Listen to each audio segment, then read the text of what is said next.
The courtroom was silent, except for the steady tick of the wall clock. Marcus Williams sat motionless at the defendant's table, his weathered hands folded, eyes fixed on nothing. His lawyer shuffled papers nervously beside him, whispering urgent pleas that fell on deaf ears. "Marcus, you have to say something," his attorney hissed. "The jury is watching. They need to hear your side." Marcus remained stone silent.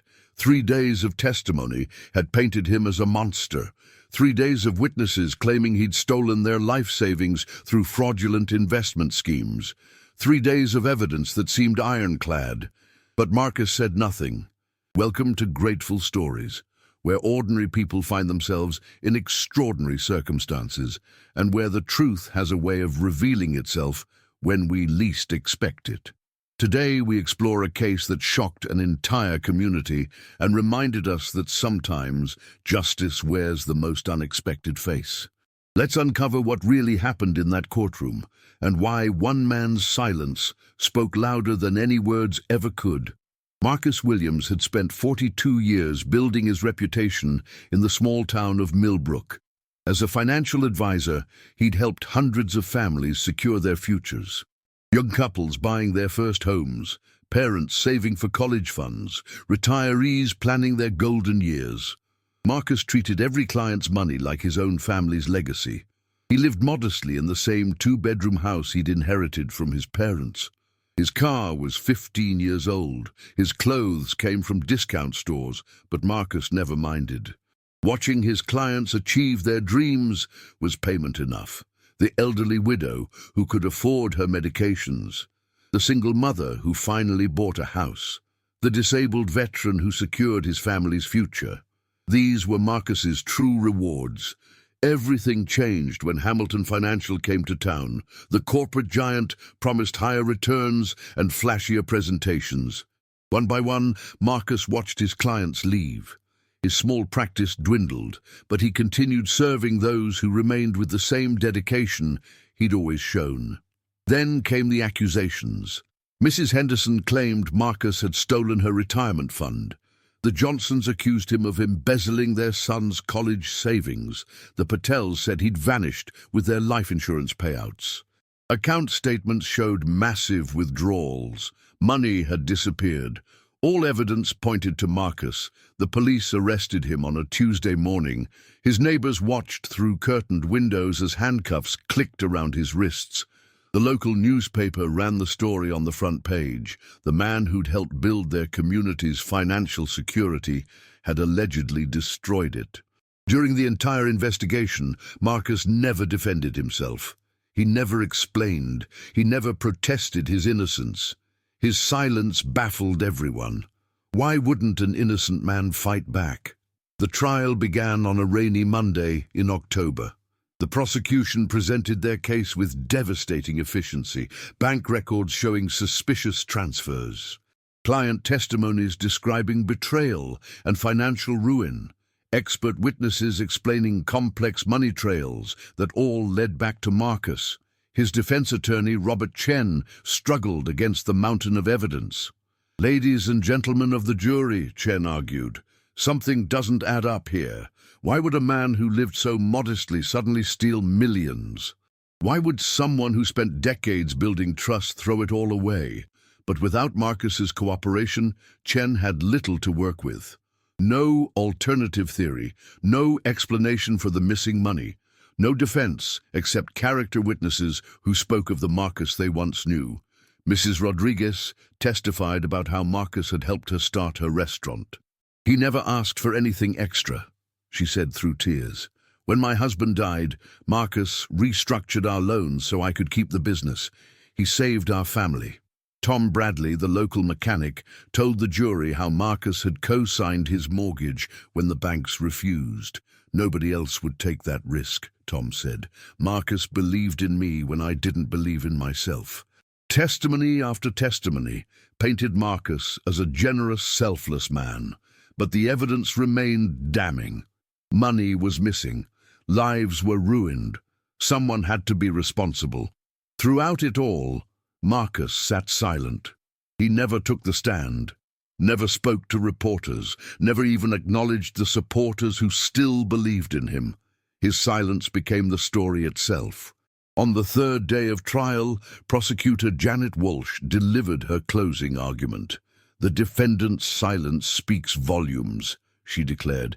"Innocent people don't hide. They fight, they explain, they defend themselves. Marcus Williams has done none of these things because he knows he's guilty." The jury nodded. The evidence was overwhelming. The silence was damning. Justice seemed certain. But then something unexpected happened. The courtroom doors swung open with a creak that echoed through the tense silence. Every head turned as footsteps echoed across the marble floor. A man in military dress uniform walked down the center aisle, his bearing straight and purposeful. He was young, perhaps 30, with close-cropped hair and determined eyes. The ribbons on his chest spoke of service and sacrifice, but what caught everyone's attention was the manila envelope clutched in his hands. Judge Morrison raised his gavel. "Sir, this is a closed proceeding. I'm going to have to ask you to—" "Your Honor," the soldier interrupted respectfully, "I have evidence that's crucial to this case.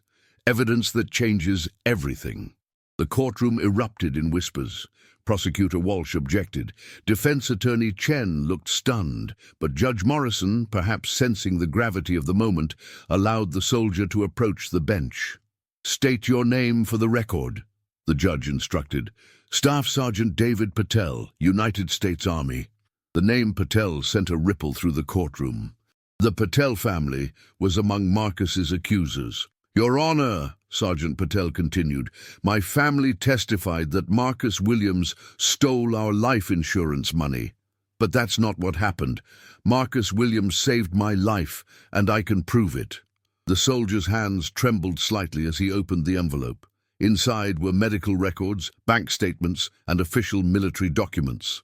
"3 months ago, I was serving in Afghanistan when I was critically injured in an IED explosion," Patel explained.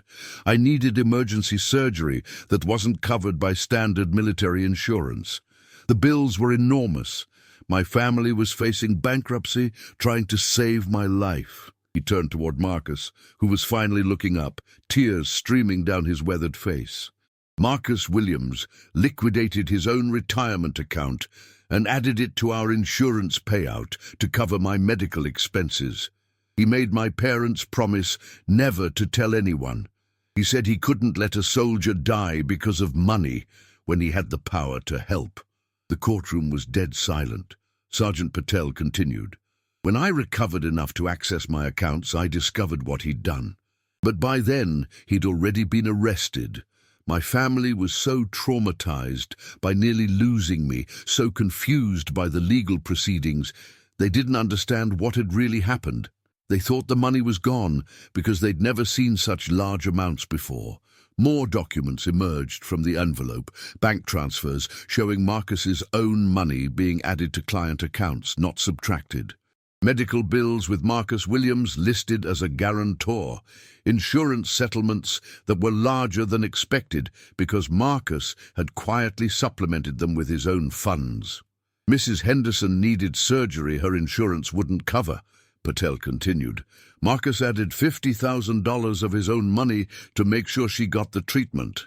The Johnson's son was accepted to Harvard but couldn't afford it. Marcus anonymously funded a scholarship. Every family that accused him had actually received more money than they'd invested, not less." The prosecutor's case crumbled with each revelation. The missing money hadn't been stolen. It had been given. Marcus Williams hadn't destroyed his client's financial security. He'd enhanced it with his own sacrifice. Defense attorney Chen found his voice. "Why didn't you tell us, Marcus? Why didn't you defend yourself?" For the first time in months, Marcus Williams spoke. His voice was quiet but steady. "Because they needed to believe they'd earned it themselves," he said simply. "Charity wounds the spirit. Investment returns preserve dignity. I never wanted them to know it was my money. I wanted them to believe in their own success." The tears came freely now, not just from Marcus, but from the jury, the gallery, even Judge Morrison. Sergeant Patel stood at attention. "Your Honor, this man didn't steal from us. He gave us everything he had. He saved my life, preserved my family's dignity, and never asked for recognition. While I was fighting overseas, he was fighting a different battle here at home, the battle against pride and poverty and despair." One by one, the accusers in the gallery began to understand. Mrs. Henderson remembered the investment returns that seemed too good to be true. The Johnsons recalled their son's mysterious scholarship. The pattern became clear. Marcus Williams hadn't been running a Ponzi scheme. He'd been running a one-man charity, funded by his own sacrifice, disguised as investment success to preserve his client's self-respect.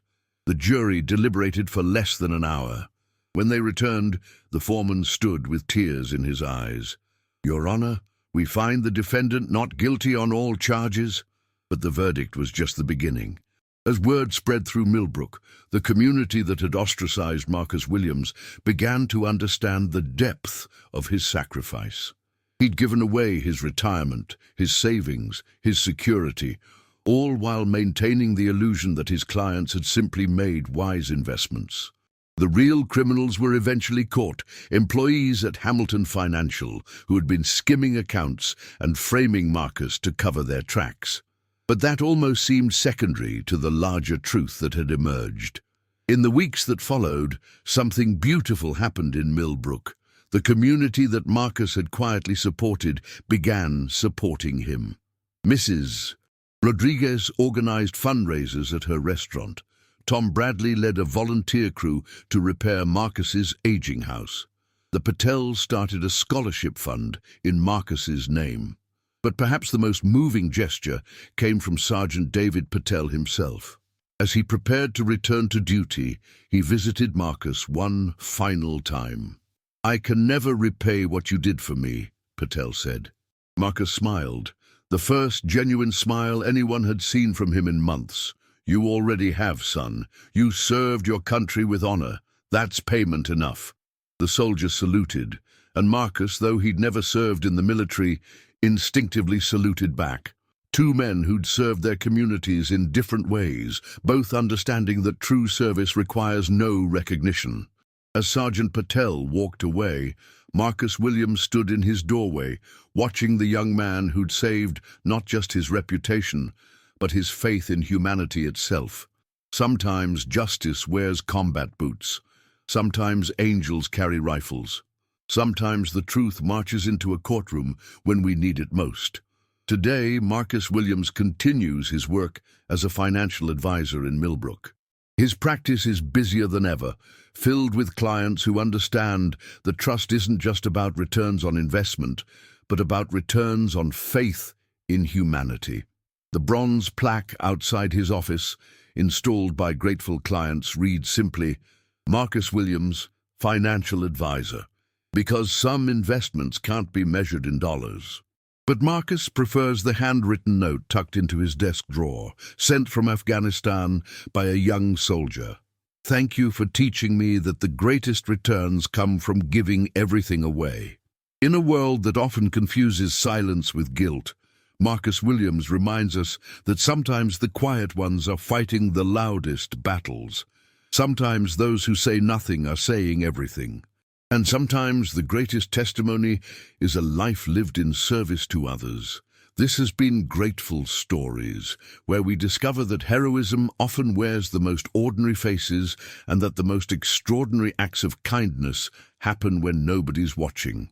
Remember, in a world where everyone wants to be heard, perhaps the most powerful voice is the one that chooses silence in service of others' dignity. Until next time, look for the Marcus Williams in your own life. They're all around us, quietly making the world better, one selfless act at a time.